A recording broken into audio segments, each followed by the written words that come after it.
Commander, after extensive efforts, I finally managed to decrypt the archive. The process was challenging, but we've made significant progress. Unfortunately, it seems that some portions were deliberately erased by those who had the archive before us.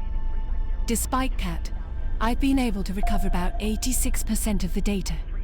It's not perfect, but it's still a substantial amount of information. To view the decrypted sections, you'll need to activate the module. Once you do, we can review the data together and see what's left of the archive. There could still be valuable intel hidden in what we've recovered. Let me know when you're ready, Commander. This could be the key to understanding what we're truly up against.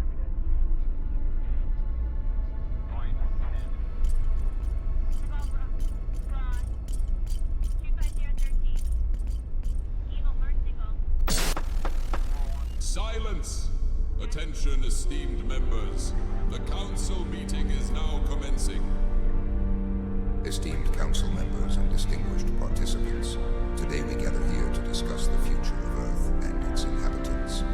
We must not forget that humans have the right to life. It is our responsibility to value and protect them. We must respect the value of human life. Ensuring their voluntary cooperation will be the most effective way for us. But that cannot be achieved just by making them happy. We need to consider more effective ways to establish control. Happiness cannot replace total control. Yes, torture and coercion can create problems for our long-term relationships. Such methods do not align with our values, and we must seek change.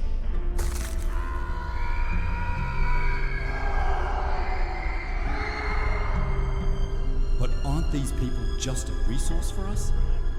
Isn't the easiest way to control them through power and pressure? Esteemed members, we can benefit from the diligence and potential of Earthlings. We should allow them to maintain their lifestyle as they did in their homes. We should offer them better living conditions. A harsh and relentless approach may make it difficult to win their loyalty. Loyalty and obedience are two different things. If we make them too comfortable, they might start acting independently. If we want to gain their loyalty and trust, we need to improve their living standards and provide more humane conditions. But how should we strike this balance? Should we earn their respect or instill fear?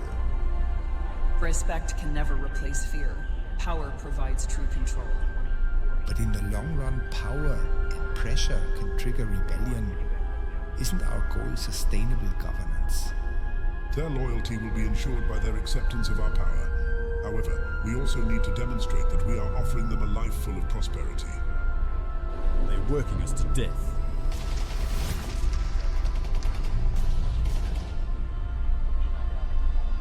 Losing control means risking our objectives. How can we effectively manage them without making them hate us? We must find the right balance between cooperation and authority. Perhaps the best approach is to promise them a better future and gain their cooperation voluntarily. However, we must intervene immediately in case of potential resistance. Without the discipline, there is chaos. We must prevent such incidents. Discipline must be enforced. Keeping people under constant pressure could eventually lead to them lashing out. This could create bigger problems. Yet pressure always yields the best results. History has shown this time and again. We must take a strong stance against possible resistance. However, we should be careful not to subject them to inhumane treatment.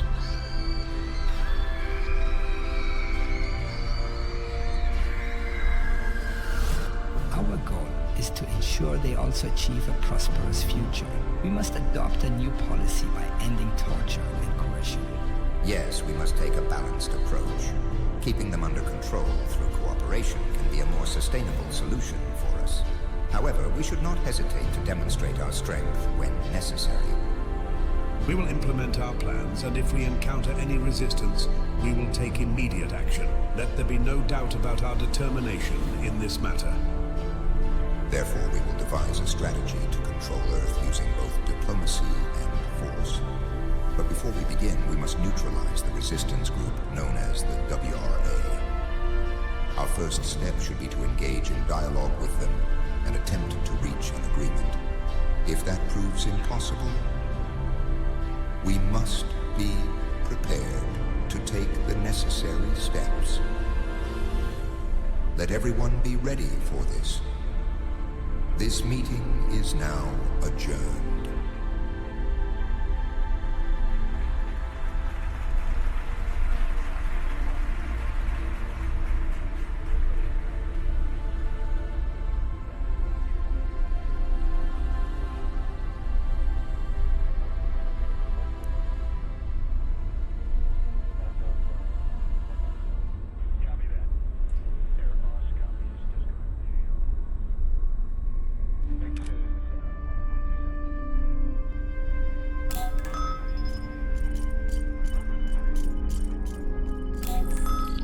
You've all seen the records.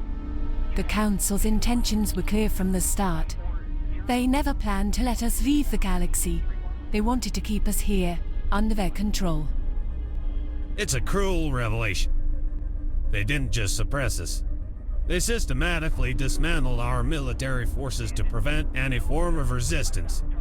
After that, they pretended to offer a better life, but it was all a ruse to keep us oppressed.